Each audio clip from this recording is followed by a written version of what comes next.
Hola, ¿qué tal? Bienvenidos a otro episodio de Modo Laboral. Hoy vamos a hablar con Marta Montoya.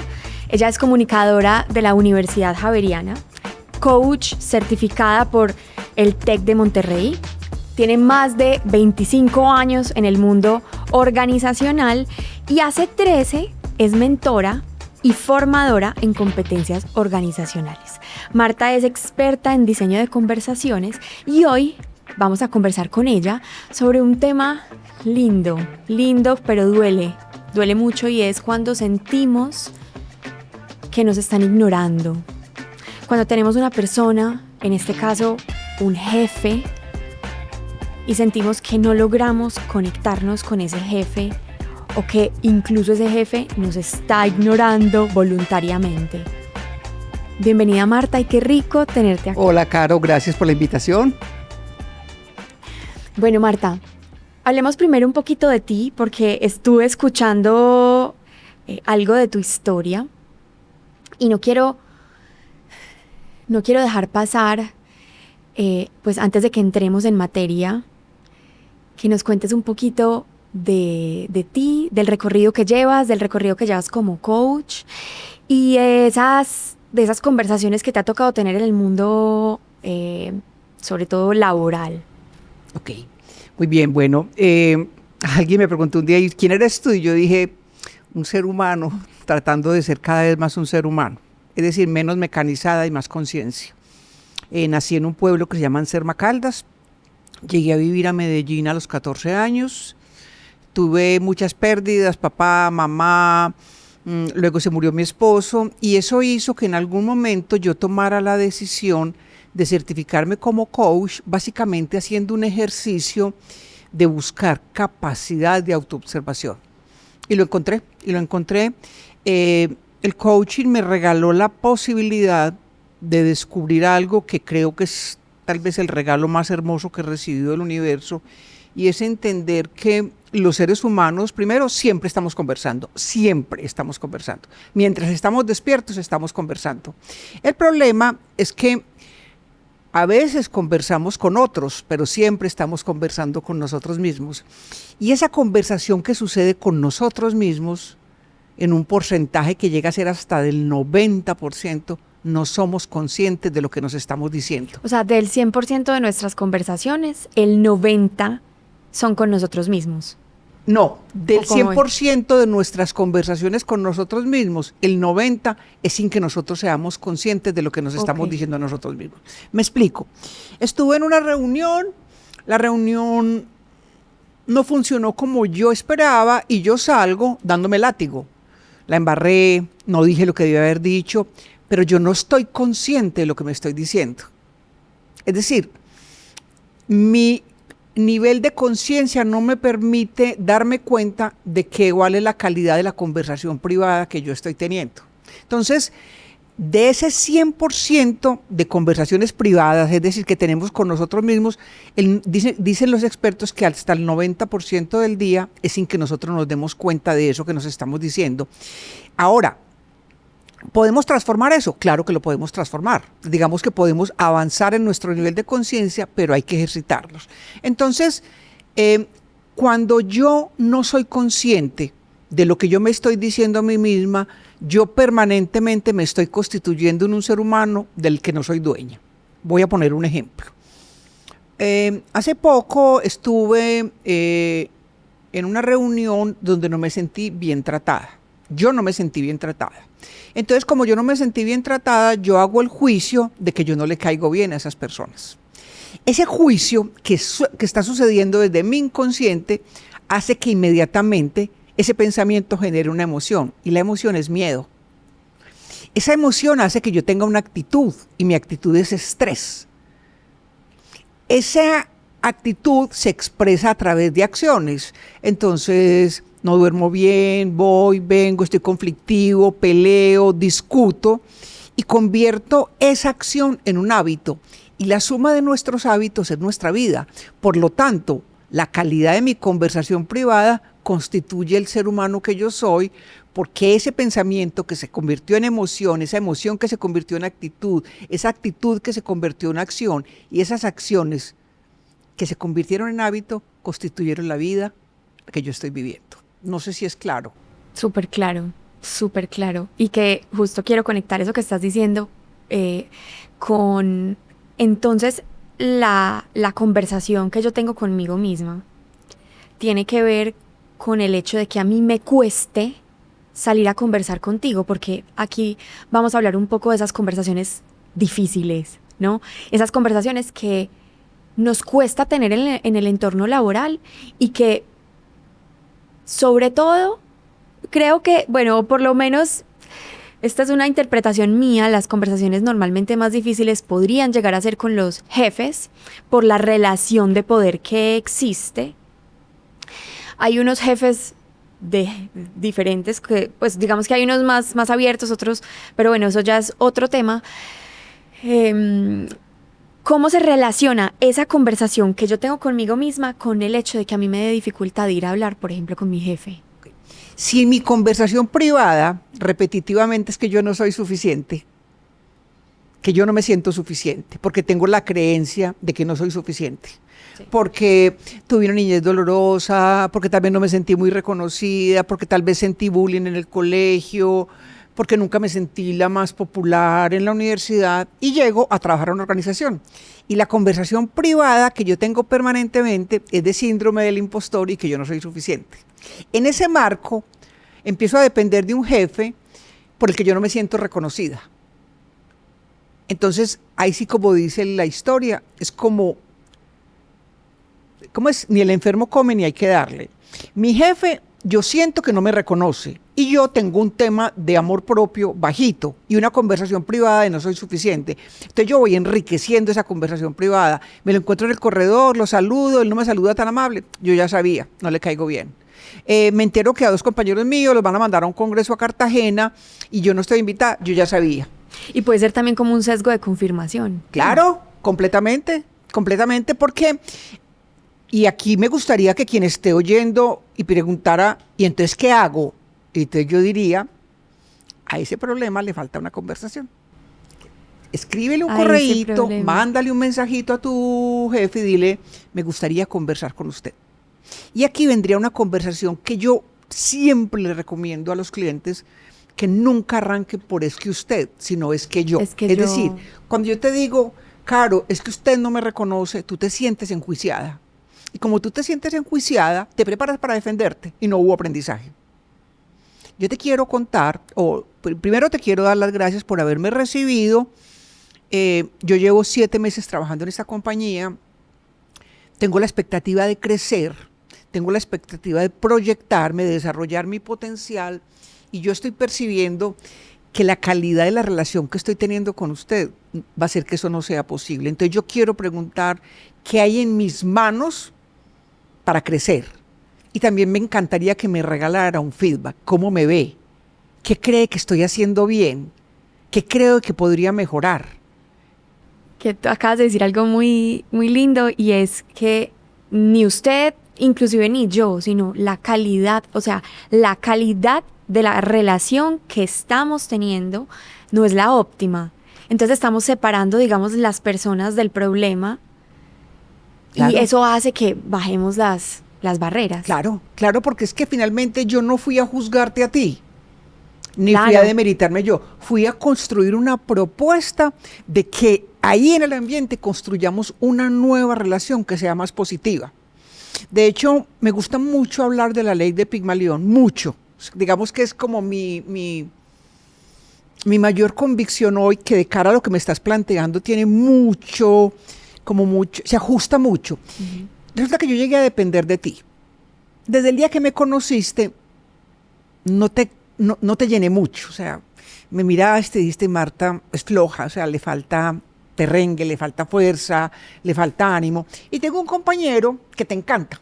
Juan te parece propositivo, inteligente, valiente, arriesgado. Tú tratas a Juan como lo ves y me tratas a mí como me ves. Es decir, que para Juan hay todas las posibilidades del mundo y para mí hay muy pocas.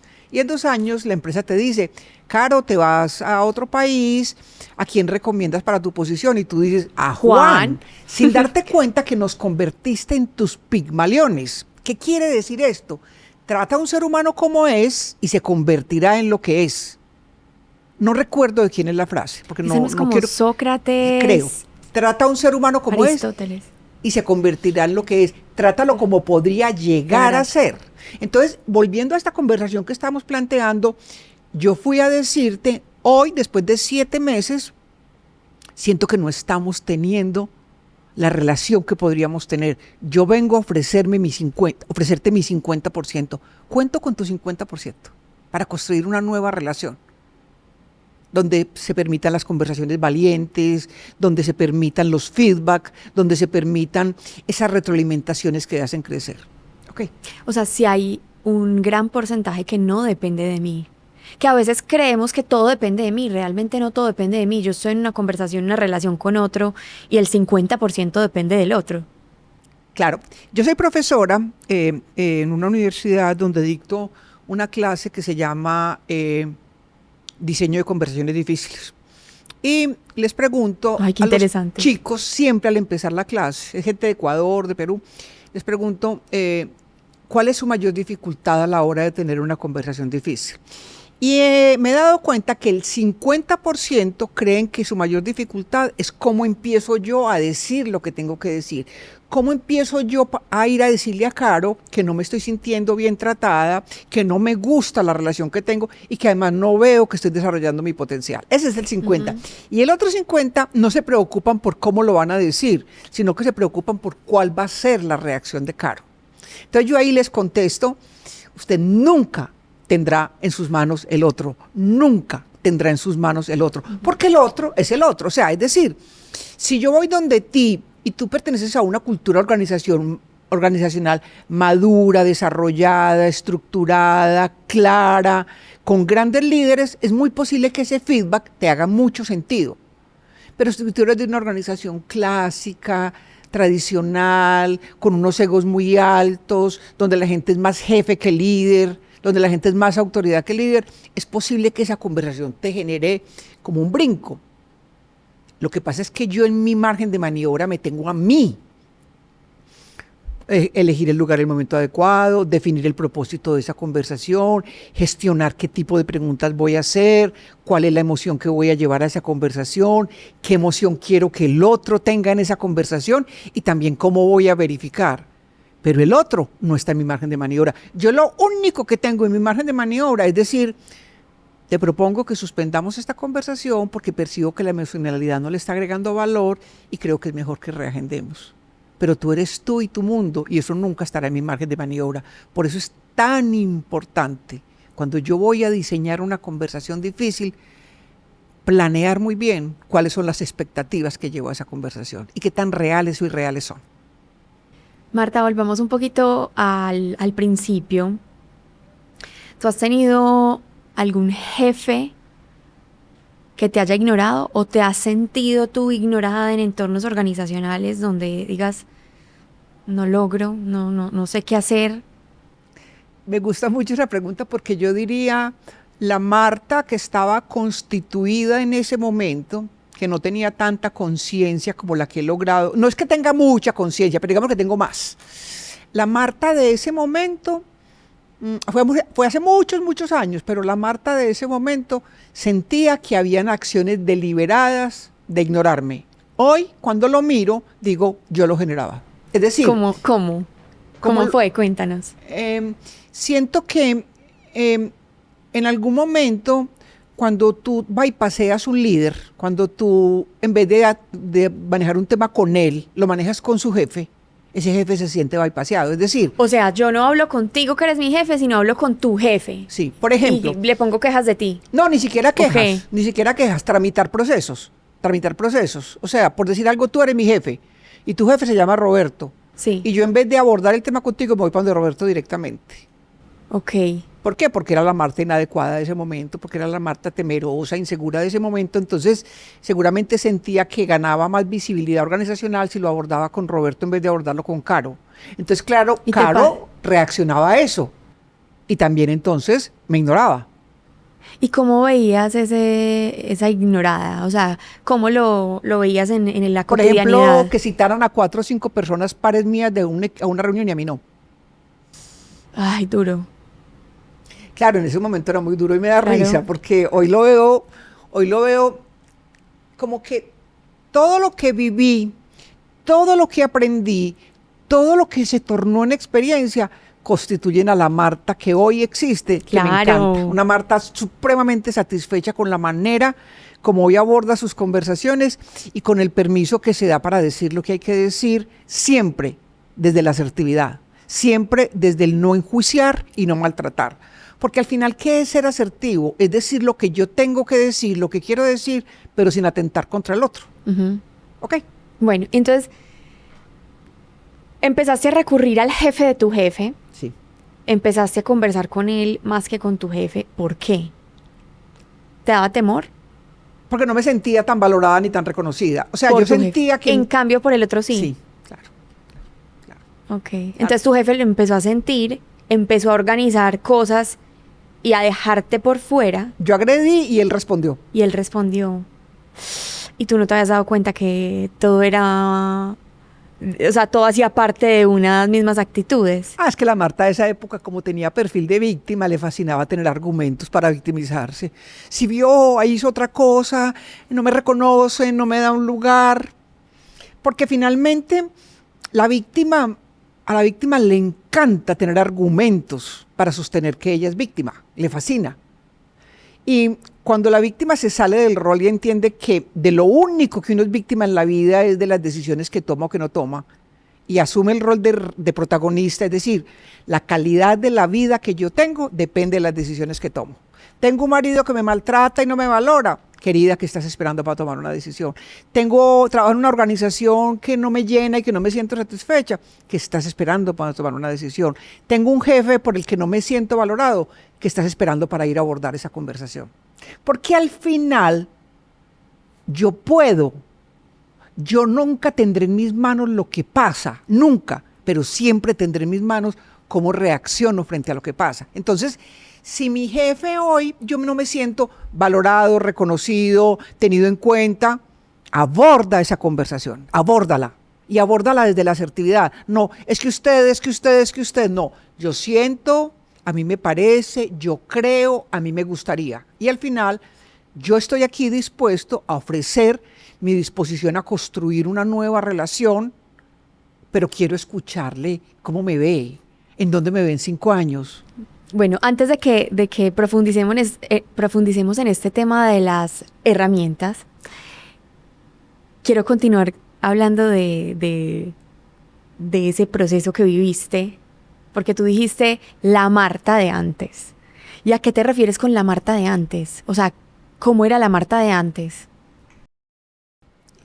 Es que mírame, la Marta de antes se queda sin papá a los 5 años, sin mamá a los 17, y de alguna manera pasa una adolescencia muy victimizada, muy sintiéndose en lo que no pertenece, muy sintiéndose que no hace parte de. Y también tiene relaciones afectivas que no son muy positivas. Finalmente hay un matrimonio que se acaba por la muerte de mi esposo. Entonces yo creo que todas esas situaciones se volvieron como un caldo de cultivo para sentir que yo estaba ahí y que la vida estaba torpedeándome lo que yo quería que pasara en mi vida. O sea, ¿por qué a mí? ¿Por qué yo? Porque a mí, porque yo, porque soy tan de malas. Y miraba a la gente y decía, y porque ella tiene papá, mamá, marido, y yo no.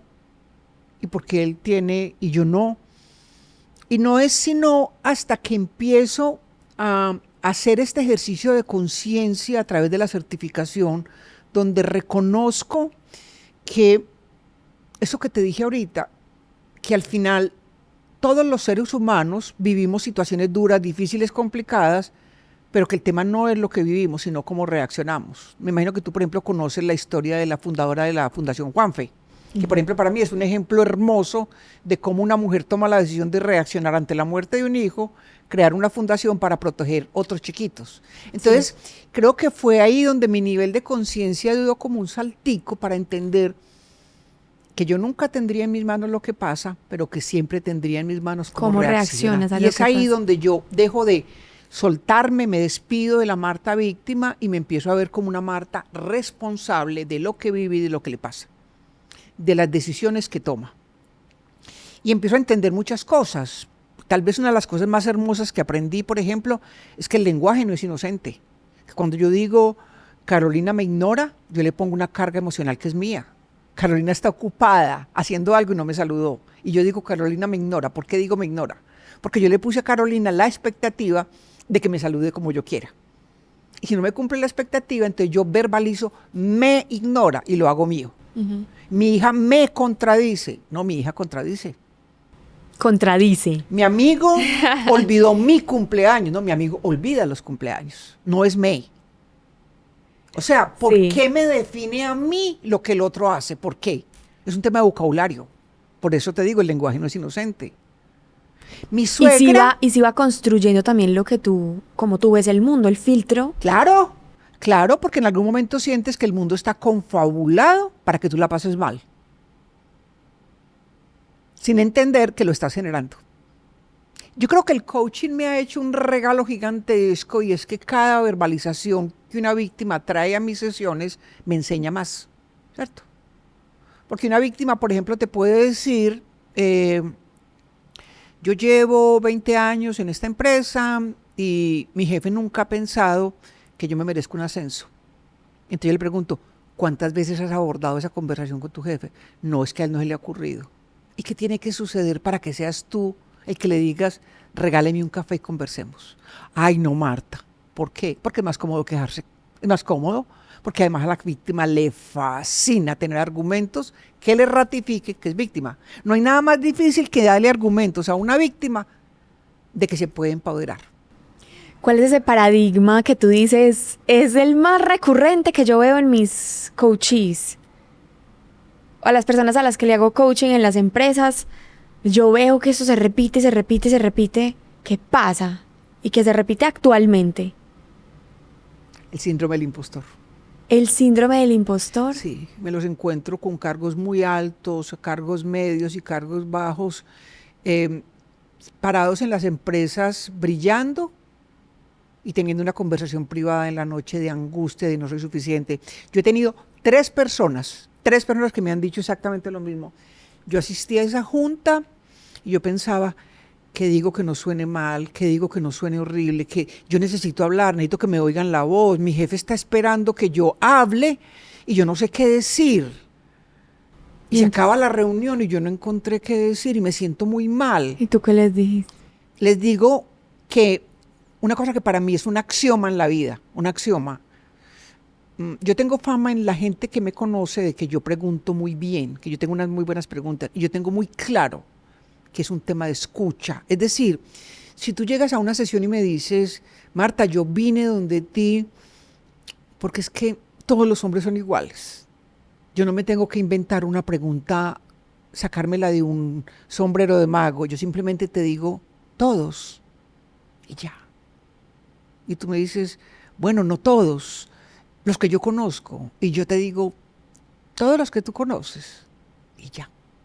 Bueno, no todos los que yo conozco, los que han estado en mi vida. Y yo, bueno, o sea que no son todos los que tú conoces, sino las 3 relaciones de pareja que has tenido. Que has elegido, además. Y entonces aquí la pregunta es, ¿qué tienen en común esas 3 personas?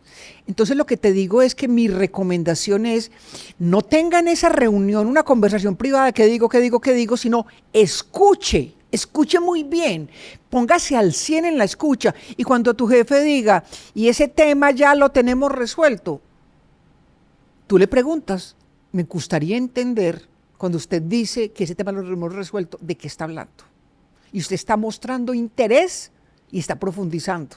Y no es una pregunta científico-nuclear, es una pregunta muy simple, pero grande.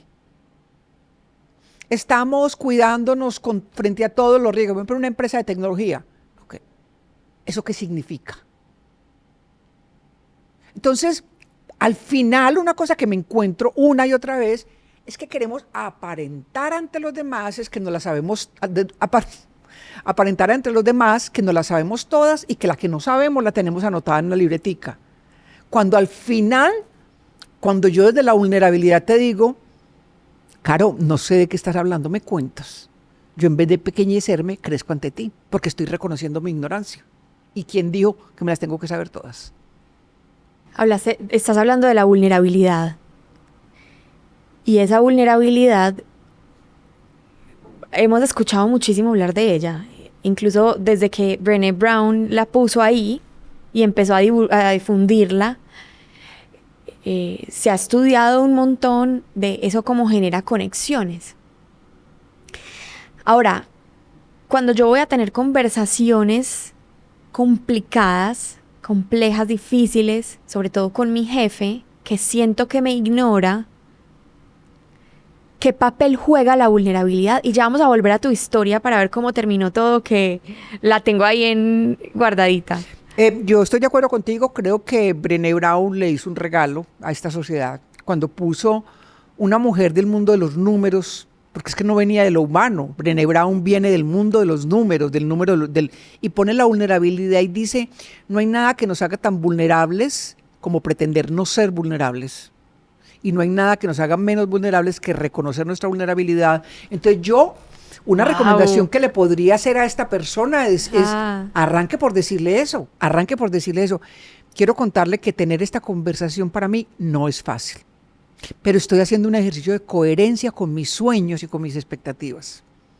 Entonces le quiero contar de lo que estoy sintiendo y le quiero hablar contándole que no es fácil, pero que siento que debo tener esta conversación. Yo creo que eso tiene que sensibilizar al otro. Yo creo que le tiene que hacer que el otro baje sus barreras.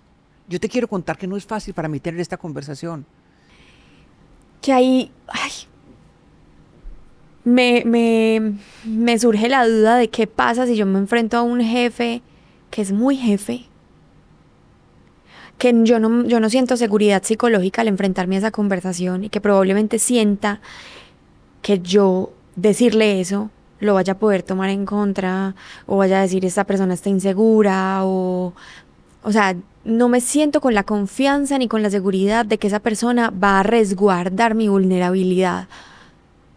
Porque lo he visto comportarse en otros escenarios, porque hay de todo tipo de personas. ¿Qué pasa ahí? O sea...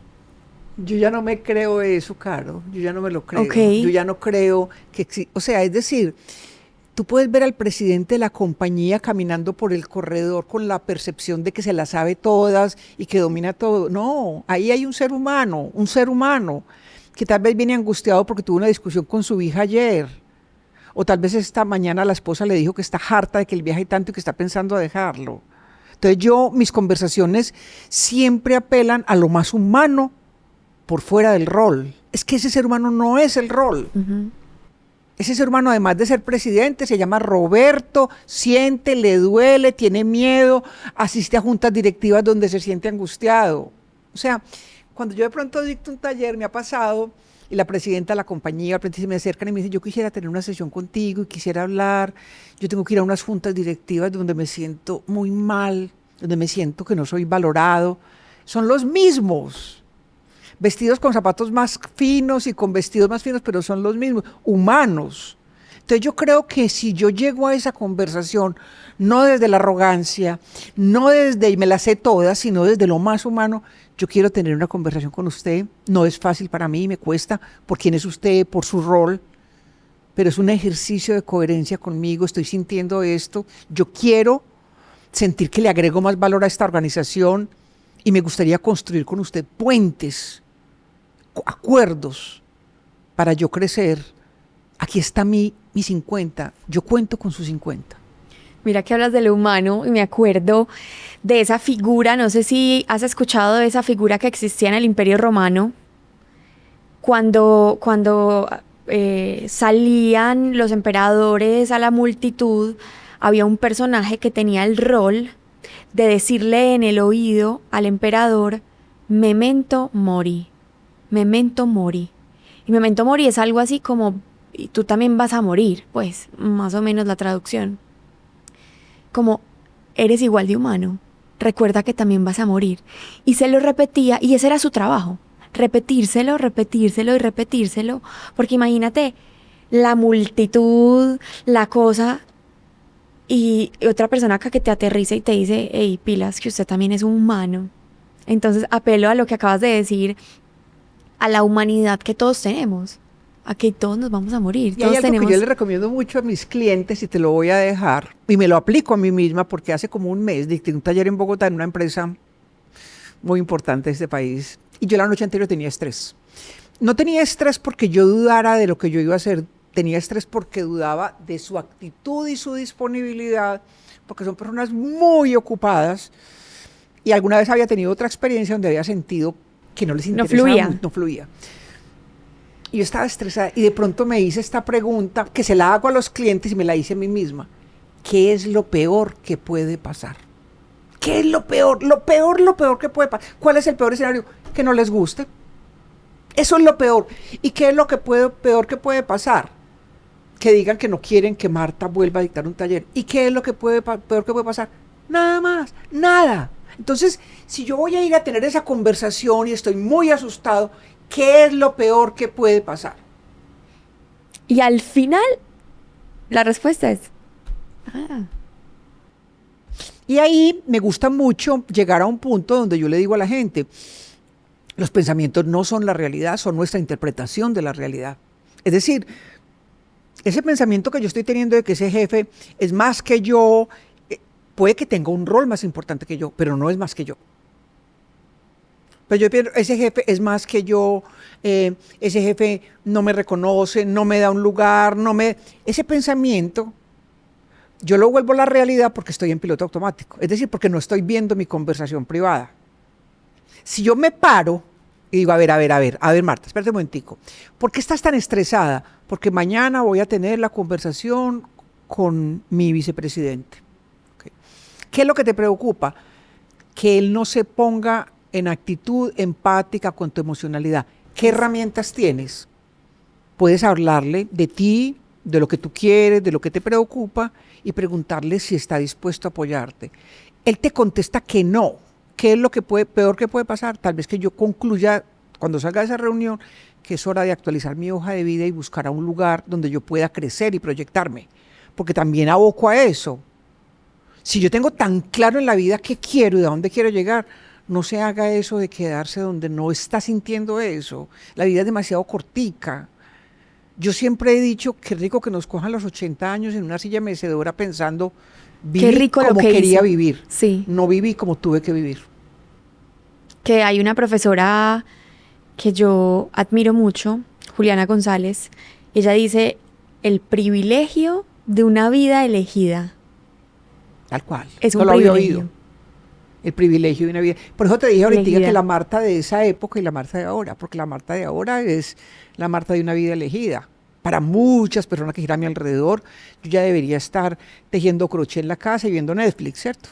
Y aquí estoy con mi vida. Que tú en ese momento dijiste, cuando caíste en cuenta, que entiendo que tu punto de inflexión es cuando te diste cuenta que necesitabas hacerte responsable de tu realidad. De mi realidad, sí. Que tú no tienes la culpa muchas veces de lo que te pasa, pero sí la responsabilidad de tener una actitud hacia eso. No tengo ni la culpa, ni está en mis manos. Ni está en tus manos.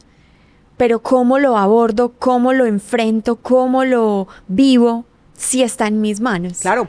Y ¿desde dónde lo voy a mirar? ¿Desde el victimismo o desde el protagonismo? Porque si yo lo miro desde el victimismo, yo me quedo señalando los culpables y los responsables de lo que yo estoy viviendo y me está pasando. Si lo miro desde el protagonismo, digo, está pasando esto, ¿y yo qué puedo hacer? ¿Cómo voy a actuar frente a eso? Entonces ahí reconozco el poder de la elección. Bueno, tú estas herramientas las adquiriste después cuando pues ya empezaste a formarte como coach, empezaste todo este proceso. Pero retomemos la historia porque me gustaría saber, bueno, cómo terminó y también que la gente diga, bueno, y eso cómo podría terminar en caso de que no haya terminado bien. La Marta de antes no se sentía bien, probablemente tomó unas decisiones que no la llevaron a tener una buena relación con su jefe. Se saltaba al jefe, o ¿cómo le decías tú? Bypaseaba. Hacía un bypass entre... un bypass. Bueno, bypaseaba al jefe. Entonces el jefe empezó a tener reuniones sin ella, empezó a no tenerla en cuenta. ¿Qué más veías tú que pasaba y que te hacía sentir ignorada? ¿Y luego qué pasó? Finalmente, esta persona, este jefe, se va de la organización. Se va de la organización. O sea, ¿no alcanzaste a hablar con él? Nunca. Nunca. Ok. Nunca. Si finalmente esta persona se va de la organización y yo después me voy a licencia de maternidad y cuando regreso tomo una decisión. O sea, pasan cosas distintas, digamos. Pasan cosas distintas, pero yo no podía ver eso en ese momento. O sea, en ese momento cualquier narración que yo hiciera la hubiera hecho desde el victimismo. O sea, nada era culpa mía, nada era responsabilidad mía. De hecho, no me gusta mucho la palabra culpa, me gusta más la responsabilidad. Porque independiente de que no haya dolo, si haya o no haya dolo, al final yo era responsable de las decisiones que estaba tomando. Lo que pasa es que cuando tú no ves, no te das cuenta. Es decir, si no estás viendo que lo que estás viviendo es el resultado de tus propias acciones, entonces tú te victimizas solo cuando logras ver. ¿Y nunca la lograste ver ahí, mientras estabas ahí? O sea, fue después haciendo como... Era muy inmadura, creo yo. Bueno, y suponiendo que ese jefe viera este episodio. O sea, ese jefe que tuviste está viendo este episodio. Nunca tuviste esa conversación. ¿Qué le dirías ya? Ofrecería disculpas por mi comportamiento, ofrecería disculpas por lo que hice y le diría que me hubiera encantado que él, que era más grande que yo, porque él era más grande que yo, era más grande emocionalmente, intelectualmente, me hubiera citado a una conversación y le hubiéramos puesto nombre y palabras a lo que estaba pasando. Y si esa situación te pasara hoy, supongamos que esa Marta ya tenía toda la formación. O sea, que esa situación trasladémosla al hoy. Hoy. ¿Qué harías? ¿Cómo abordarías esa conversación? ¿Lo citarías? ¿Cómo iniciarías? Te voy a contar una cosa. Muchos años después, en otra organización, yo tuve un jefe que fue a una fiesta y se emborrachó. ¿Tú estabas en la fiesta? Sí, claro. Ok. Y no lo hizo bien, pues no lo hizo bien. Y yo al otro día... ¿Malos tragos? Sí, malos tragos y hizo cosas inadecuadas. Y yo al otro día, a las 8 de la mañana, le escribí un mensaje. Usted me recibe hoy que tengo un feedback para usted. Y me dijo... Wow. Sí, claro. Qué valiente. Y cuando llegué a su oficina, porque yo llegué con el almuerzo y me dijo, desde que vi la citación me angustié. Dijo él. Sí. Y le dije, claro, vengo a decirle que lo que pasó la semana pasada no puede volver a pasar nunca más. Que usted simboliza en esta organización A, B y C, y que ese es un lujo que no se puede dar. Lo que te quiero decir es una Marta muy distinta, una Marta capacitada para dar feedback. O sea, de eso yo no me beneficiaba, se beneficiaba era él, pero yo tenía muy claro que era mi responsabilidad. Porque nadie más le iba a decir eso. La gente lo iba a decir en los corredores, pero no se lo iba a decir mirándole a los ojos. Y como dicen por ahí, un buen entendedor entendería que eso es un regalo. Así lo recibió. ¿Como un regalo? Así me dijo, quiero agradecerte tu valentía, quiero felicitarte por tu valentía y lo recibo como un regalo. Justo así me dijo, lo recibo como un regalo. Wow. Me dijo, porque se necesita tener muy bien puestos los calzones para venir a decir eso. Hacer lo que estás haciendo. ¿Y de ahí no se dañó la relación? No, al contrario, no se dañó, se fortaleció.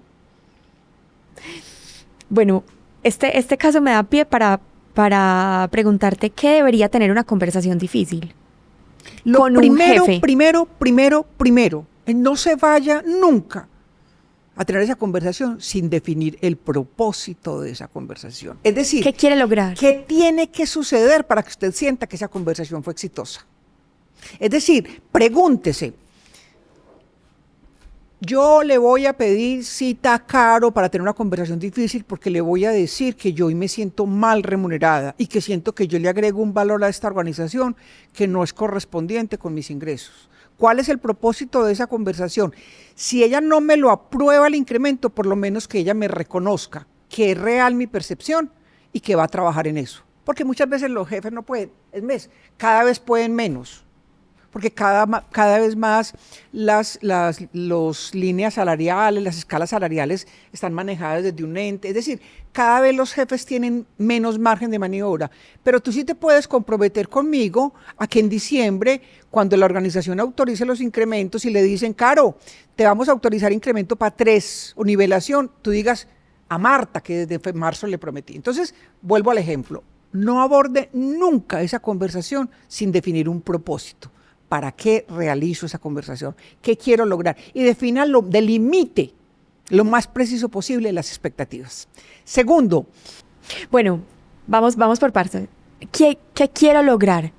En ese caso tuyo, que hablaste con tu jefe, ¿tú qué querías lograr? Quiero lograr, ¿en cuál? En la de los malos tragos.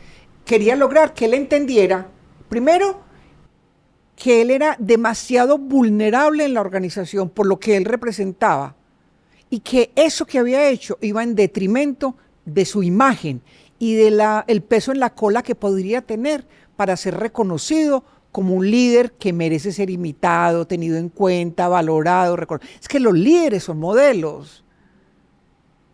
Es que finalmente las organizaciones son autorretratos de sus dirigentes y entonces, sí, ¿cuál es el autorretrato de un dirigente que hace esto? Entonces pierde como credibilidad. Claro, pierde credibilidad y sí, pues pierde credibilidad y pierde respeto además. Y pierde respeto. Entonces tú querías que hubiera comprensión. Listo, propósito. Paso número 2. Elegir el lugar y el momento adecuado. Primero, clave. Nunca aborde una conversación difícil asaltando a la persona. ¿Cómo es que tú vas caminando por el corredor y me meto a tu oficina sin saber si tienes el tiempo, si estás emocionalmente lista, si estás con la disposición, si acabas de colgar con tu esposo de una pelea? Entonces, yo siempre le digo a la gente, elija un lugar y trate de que no haya interrupciones. Porque si yo estoy dándote aquí un feedback, imagínate, por ejemplo, esta conversación, y la secretaria aquí pasando y oyendo, pues no. Se hace súper incómodo. Entonces, elegir el lugar y el momento adecuado es no asaltar y garantizar privacidad. Y cuando intentas buscar ese momento adecuado, pero no lo logras encontrar, porque he escuchado en algunas ocasiones que le estoy pidiendo a mi jefe un espacio y no me lo da y me dice que está muy ocupado y es como una evasión ahí rara. Pero dígamelo, ya, decime ya. Casi que no, pero ¿qué querés? Es que no tengo tiempo. Es muy bonito porque a veces los coequiperos tienen expectativas de sus jefes que nunca van a suceder porque esos jefes no son eso. Es decir, justo ayer le hice coaching a alguien que me estaba hablando de una vicepresidenta y me dice, el equipo la evalúa muy mal porque no le da tiempo a la gente. Y ella se victimiza, pero no ha entendido, no ha vinculado todavía que la evaluación de equipo es el resultado de las interacciones. Es más, yo entreno personas para generar cercanía con el equipo. Porque, por ejemplo, una persona de una empresa muy técnica, tú eres ingeniera electrónica, estudiaste ingeniería electrónica, llegaste a una compañía del sector de energía solar, brillaste como ingeniera electrónica, eras tan buena que te ascendieron a un rol directivo, te acostaste hoy ingeniera y te levantaste mañana con 60 personas que dependen de ti y tú no tienes ni idea cómo generar cercanía con esa persona.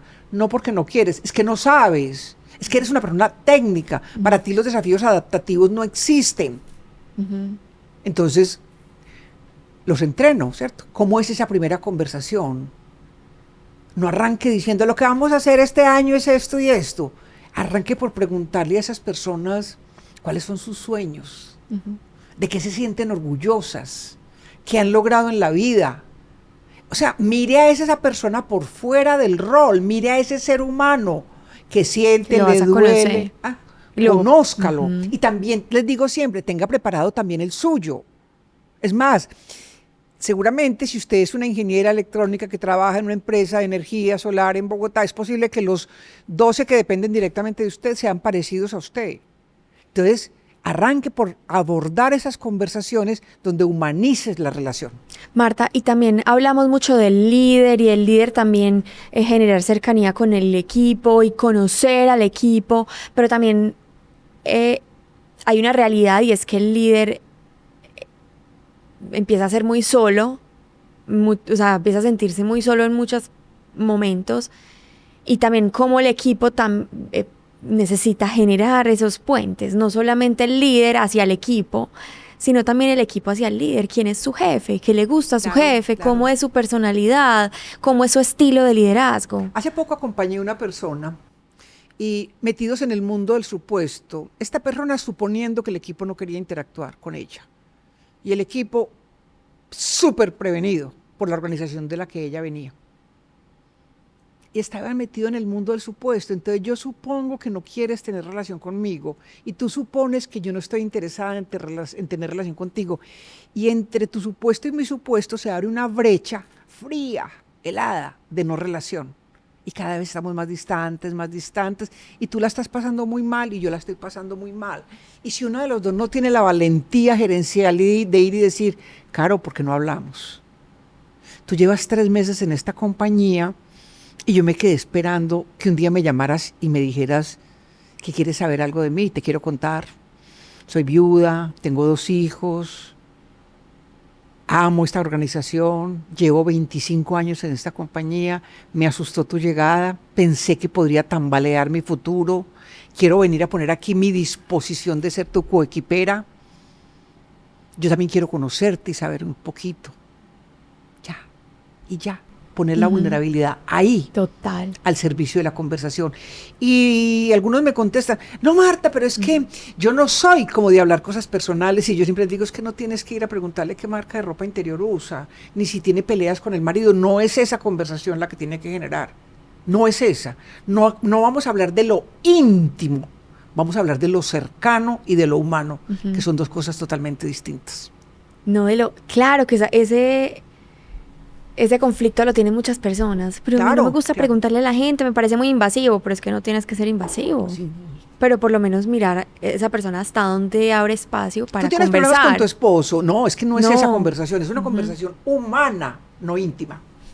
Bueno, Marta, para que vamos retomando y ya cerrando el tema de las conversaciones, tenemos entonces un propósito. ¿Qué quieres lograr? Ay, sí, cerremos eso. El espacio y el momento adecuado. Tercero, para mí, el más importante de todos, planear la verbalización que voy a llevar. ¿Y cuál es la verbalización? ¿Yo voy a ir a juzgarte? No. Caro, tú desde que llegaste a la organización no has hecho, no has dicho, o yo voy a ir a contarte cómo me siento yo y voy a hacer más preguntas que afirmaciones. La pregunta es un llamado a la conciencia del otro. Cuando yo pregunto, no trabajo sobre mi verdad, trabajo sobre tu verdad. Yo he percibido esto y esto, quiero saber si es así. Cuarto, o digamos que dentro de ese plan, planear con anticipación cuál es la emocionalidad que yo voy a llevar a esa conversación. Entonces, planear la verbalización significa, por ejemplo, escribirla, pensar cómo voy a iniciar, cómo quiero cerrar, qué palabras voy a utilizar. Sí. ¿Qué preguntas voy a hacer? ¿Qué preguntas voy a hacer? ¿Cómo me voy a comportar si tú reconoces inmediatamente lo que te digo? Porque no es lo mismo que yo te diga. Y si no lo haces también. Y si tú no lo reconoces, ¿yo cómo voy a actuar? O sea, es un poquito como planear varios escenarios. Bien, listo. ¿Tú lo escribes cuando sí, claro. Ya no lo hago porque yo digo que eso es como montar en bicicleta, ya aprendí. Pero hubo un momento que lo escribí, además porque la herramienta la diseñé yo, es mi herramienta. Ok. Cuarto, elegir qué emocionalidad voy a llevar a esa conversación. ¿Yo voy brava, ofuscada, voy expansiva, voy a movilizarte, voy a retarte, voy a castigarte, voy a violentarte? ¿Cuál es la emocionalidad que yo voy a llevar a esa conversación? ¿Es una emocionalidad que busca cuando tú salgas de la conversación digas, ¿me van a echar mañana? ¿O es una emocionalidad que busca que tú digas, ¿cómo puedo crecer con Marta? Me está retando. Entonces, ¿cuál es la emocionalidad que yo, como generador de la conversación, voy a llevar? ¿Y cuál es la emocionalidad que quiero que Caro tenga en esa conversación? ¿Y qué voy a hacer para garantizarla? En algún momento te pones triste y yo te puedo decir, estoy percibiendo que la emocionalidad de esta conversación está bajando. ¿Qué tengo en mis manos para que la recuperemos? ¿Y qué pasa si yo quiero tener una emocionalidad, pero no es la que tengo? O sea, quiero ir tranquila, pues ponga la conversación, no la tenga. Ah, bueno, no pero tengo rabia. Hay personas que me preguntan, y de hecho alguien que yo admiro mucho, un día me dijo, Marta, ¿y dónde dejas la improvisación? Y yo le he dicho, a más retadora la conversación, menos improvisación. Y entonces resulta que tú tuviste una dificultad con uno de los camarógrafos y tú quieres tener una conversación difícil. Mínimo, vete al baño y piensa un segundo, ¿cuál es el propósito de esta conversación y con qué emocionalidad voy a ir? Punto. Pero no la tengas.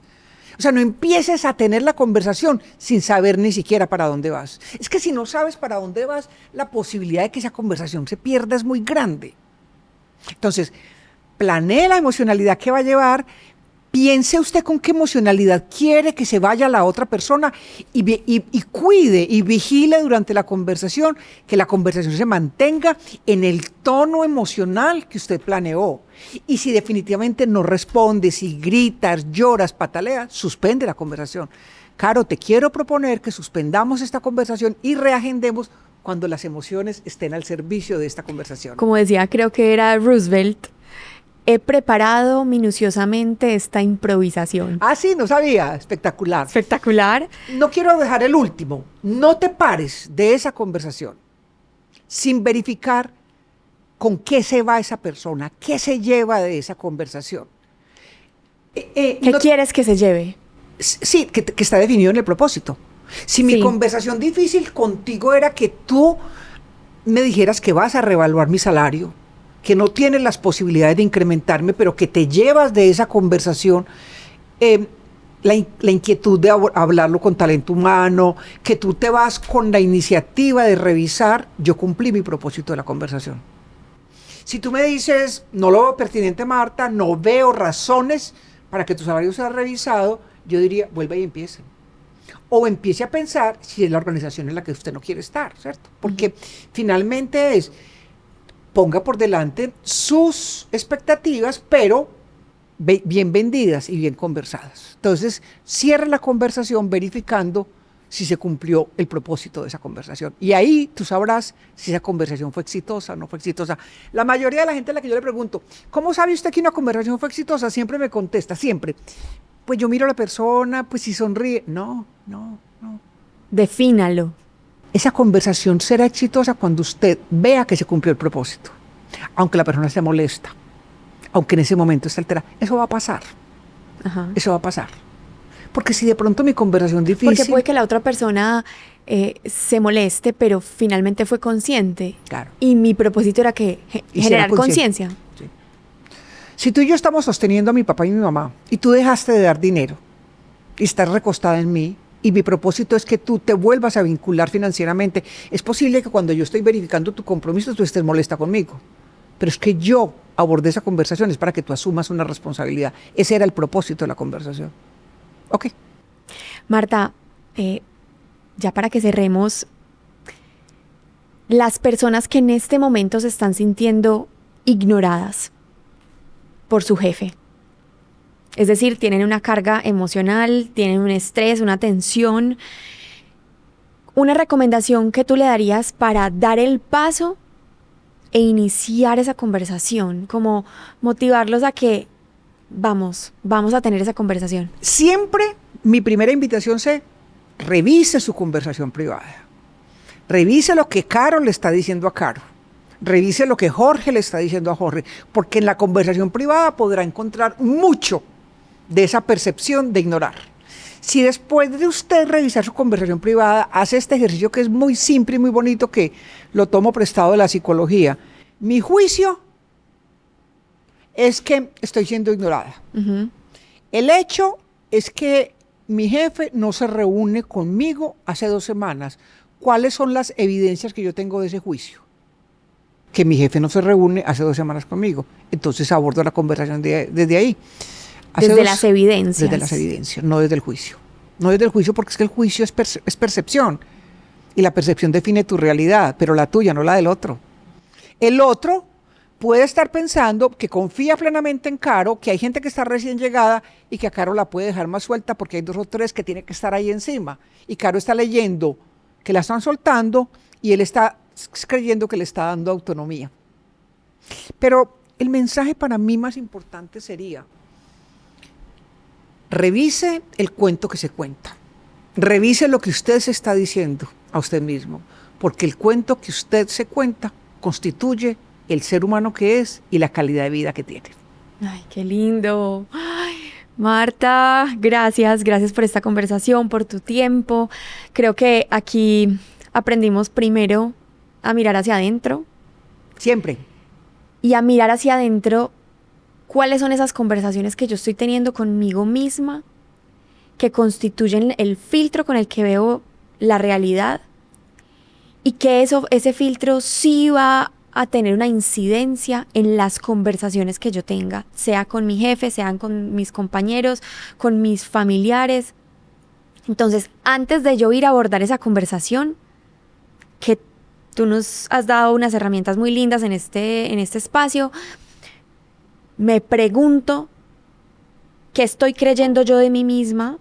Si yo siento que mi jefe me está ignorando, entonces me siento merecedora de tener esa conversación. No me siento merecedora. Si me siento merecedora de que me ignore, siento que mi tema es suficientemente valioso como para que no me ignore, o tal vez yo misma estoy minimizando mi tema, o tal vez yo estoy teniendo actitudes que están generando que me ignore. O tal vez ni siquiera estoy siendo ignorada, sino que es un constructo de tu mente. Es un constructo El autor de mi de mente. El poder de la hora, que se llama Eckhart Tolle, dice: cuando te das cuenta que no estás presente, estás presente. Eso me encanta, porque creo que es el primer ejercicio que hay que hacer para salirse del piloto automático y estar en el aquí y en el ahora. Cuando te das cuenta que no estás presente, estás presente. ¡Wow! ¡Qué lindo! Gracias. Con Marta. mucho, mucho, mucho gusto.